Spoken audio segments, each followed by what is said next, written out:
Ambisi adalah kata yang hampir jadi sinonim untuk kebanyakan pesepak bola.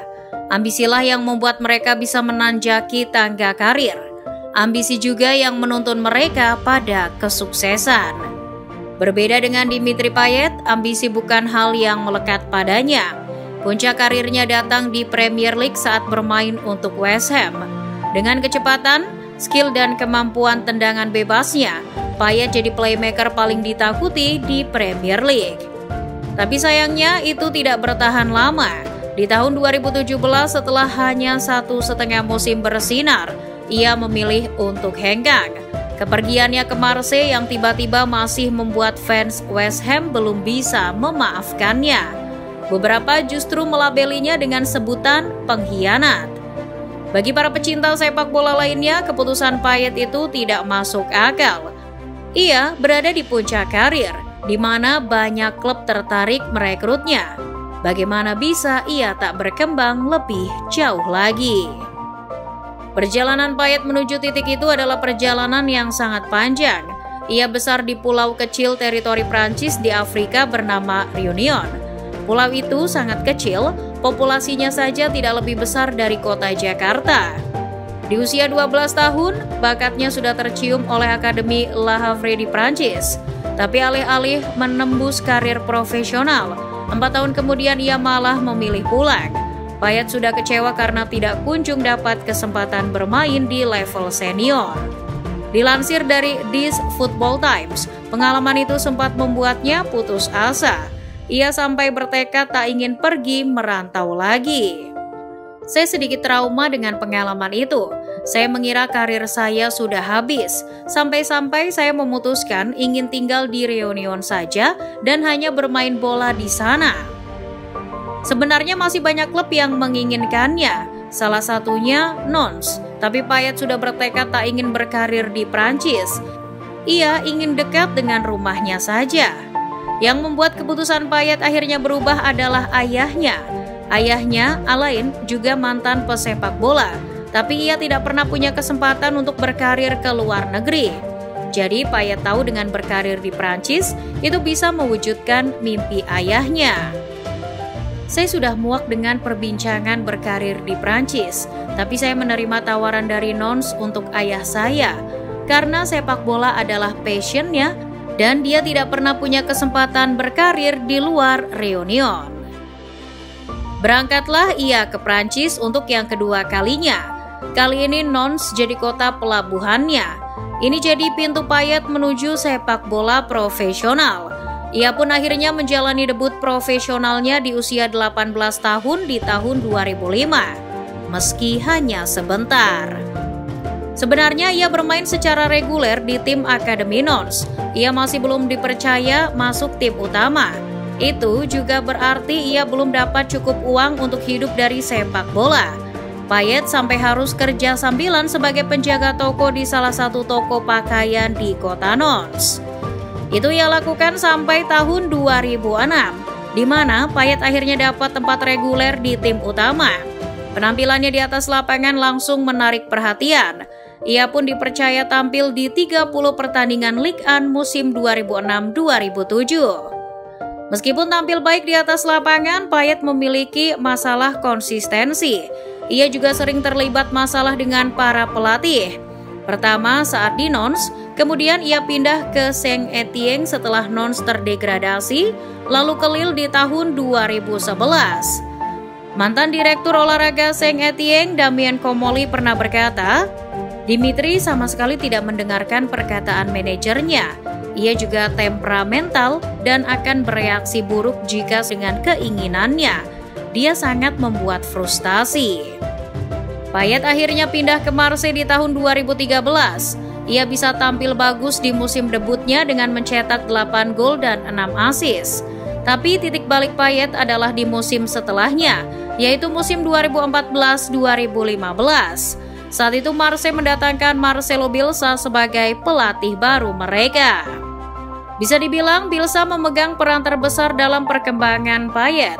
Seperti Thierry Henry di bawah asuhan Arsene Wenger dan Cristiano dalam bimbingan Sir Alex Ferguson, Bielsa mengubah Payet jadi pemain mematikan. Bielsa membuat saya tidak bermain di beberapa pertandingan, tapi itu yang membuat saya fokus. Dia benar, saya jadi sangat konsisten setelah itu. Bielsa membuat saya lebih dewasa. Bielsa tahu bagaimana cara memaksimalkan potensi Payet. Yang dibutuhkan seorang pemain seperti Payet adalah misi. Saat itu, ia sudah tidak dipanggil ke skuad Prancis untuk Piala Dunia 2014. Dengan ditambah tidak memainkannya di klub, itu membuat Payet merasa harus membuktikan sesuatu yang lebih. Hasilnya bisa dilihat di musim 2014-2015, Payet tampil di 36 pertandingan Liga. Ia memang hanya mencetak 7 gol, tapi ia sukses mencetak 21 assist. Ia juga tercatat sebagai pemain yang paling banyak menciptakan peluang di Liga Top Eropa. Ya, lebih banyak dibanding Messi. Sayangnya kiprah Payet di Marseille tidak bertahan lama. Klub dilanda masalah finansial sehingga mereka harus menjual beberapa pemainnya. Beberapa klub sudah mengawasi Payet, tapi West Ham lah yang paling serius. The Hammers baru saja menyelesaikan musim yang penuh bencana. Di musim 2014-2015, West Ham hanya finish di peringkat ke-12. Mereka sampai mengangkat Slaven Bilic sebagai pelatih baru untuk musim 2015-2016. Bilic sudah menginginkan Payet di skuadnya sejak awal. Dikutip dari The Athletic, Bilic berkata, "Saya sangat suka Payet. Tidak hanya ia akan mencapai banyak hal, tapi ia juga akan membuat pemain lain lebih baik. Mereka akan menerima umpan yang belum pernah mereka terima dan akan mencetak gol yang belum pernah mereka cetak." West Ham menebus harga 10 juta pounds di tahun 2015. Usia Payet saat itu sudah 28 tahun. Mungkin kalau ia berusia 22 tahun harganya lebih mahal. Tapi Payet tidak butuh waktu lama untuk membuktikan harga itu masih yang terlalu murah untuknya. West Ham memenangkan 6 dari 10 pertandingan pertama mereka di Premier League musim 2015-2016. Dari 10 pertandingan pertamanya itu, Payet mencetak 5 gol dan 3 assist. West Ham bisa naik ke peringkat 5 sampai match day ke-12. Sayangnya di pertandingan pekan ke-12 itu lawan Everton, Payet mengalami cedera ankle, membuatnya harus melewatkan 7 pertandingan di Liga. West Ham terbukti sangat membutuhkan Payet, sebab saat Payet cedera saat itu juga performa West Ham menurun. Mereka tidak pernah menang dalam 6 pertandingan selanjutnya. The Hammers juga hanya mencetak 3 gol dari 6 laga itu. Untungnya Payet bisa kembali merumput saat West Ham mengalahkan Liverpool 2-0 di kandang. West Ham akhirnya bisa finish di peringkat ke-7 dan memastikan tempat kualifikasi Europa League. Payet sendiri bersinar dengan mencetak 12 gol dan 15 assist di semua kompetisi. Musim itu Payet benar-benar menunjukkan apa itu bakat kepada dunia. Berkali-kali ia mengejutkan pecinta sepak bola dengan skillnya. Tendangan bebasnya saat melawan Crystal Palace begitu menyihir dan pantas jadi free kick terbaik sepanjang sejarah Premier League. Payet juga akhirnya dipanggil timnas Prancis untuk Euro 2016. Sekali lagi ia menyihir penonton dengan skillnya. Ia membawa Prancis sampai ke final dengan mencetak 3 gol dan 2 assist. Di tahun 2016, Payet sebenarnya dapat banyak tawaran. Salah satunya raksasa Spanyol Real Madrid. Tapi West Ham tahu kalau ia adalah investasi yang berharga. The Hammers tak berniat menjualnya. Payet juga tak berniat untuk pindah. Saya mendengar rumor itu dan saya tersanjung. Tapi saya cinta West Ham. Saya 100% bertahan di sini.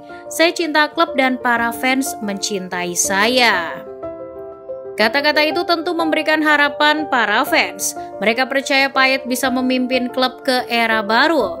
Bersama dengan London Stadium yang jadi rumah baru mereka di musim 2016-2017. Tapi yang terjadi malah sebaliknya. Kemampuan Payet menurun drastis.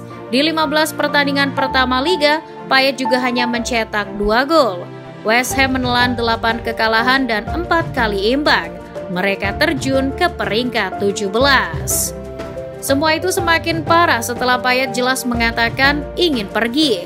Ia tidak membuat keinginannya itu jadi rahasia. Payet secara terang-terangan mengungkapkannya kepada media. Saya tahu bagaimana caranya jadi bajingan. Itu salah satu keahlian saya. Saat saya ingin membuat orang marah, maka saya akan melakukannya. Ini adalah cara saya untuk didengar. Tentu saja keputusan Payet untuk pindah membuat banyak fans kecewa. Apalagi Payet juga pernah berkata kalau alasannya pergi adalah ia bosan main di klub mediocre. Menurutnya, West Ham sudah jadi tim yang bermain terlalu defensif. Saya tidak punya keinginan untuk bermain di klub kelas bawah Premier League. Sistem tim yang bertahan membuat saya tidak menikmati permainan. Saya bekerja keras di setiap laga tanpa menikmatinya. Ini membuat Payet menolak untuk berlatih dan bermain. Meskipun ia bilang masalah utamanya adalah taktik, tapi sepertinya keinginannya hanya satu saat itu, yaitu pulang ke Marseille. Ada kecurigaan kalau keinginan Payet untuk pindah ada kaitannya dengan kondisi keuangan Marseille yang membaik setelah dapat investor baru. Ya, benar saja di tahun 2017 West Ham menerima tawaran Marseille untuk Payet. Payet bahkan rela menerima pemotongan gaji. Tentu saja langkah ini membuat fans marah. Para penggemar Hammers punya julukan baru untuknya, Le Snake, mengisyaratkan kalau Payet adalah ular pengkhianat. Namun setelah bertahun-tahun menolak buka mulut, Payet akhirnya mengungkapkan alasan sebenarnya ia ingin hengkang. Ternyata itu demi keluarganya. Istri dan 3 anaknya tidak suka lingkungan London. Keluarga Payet lebih bahagia berada di Marseille. Liga Primer membantu saya mewujudkan mimpi, tapi keputusan ini lebih untuk keluarga. Saya tidak ingin apapun selain bisa bermain bagus di lapangan. Untuk itu saya perlu bahagia. Namun jika keluarga saya tidak bahagia, maka saya juga tidak bahagia. Karena itu saya ambil keputusan untuk pulang. Bermain di Liga Prancis memang meredupkan sinar yang telah ia bangun di Premier League. Payet sudah tidak dipanggil ke timnas Prancis di Piala Dunia 2018. Ia juga sudah tak dapat tawaran pindah ke klub besar lain. Tapi, kita memang terbiasa mendengar kisah ambisi seorang pemain di dunia sepak bola. Kadang kita lupa kalau mereka juga manusia. Payet membuktikan itu. Ia memilih kebahagiaannya dan keluarganya.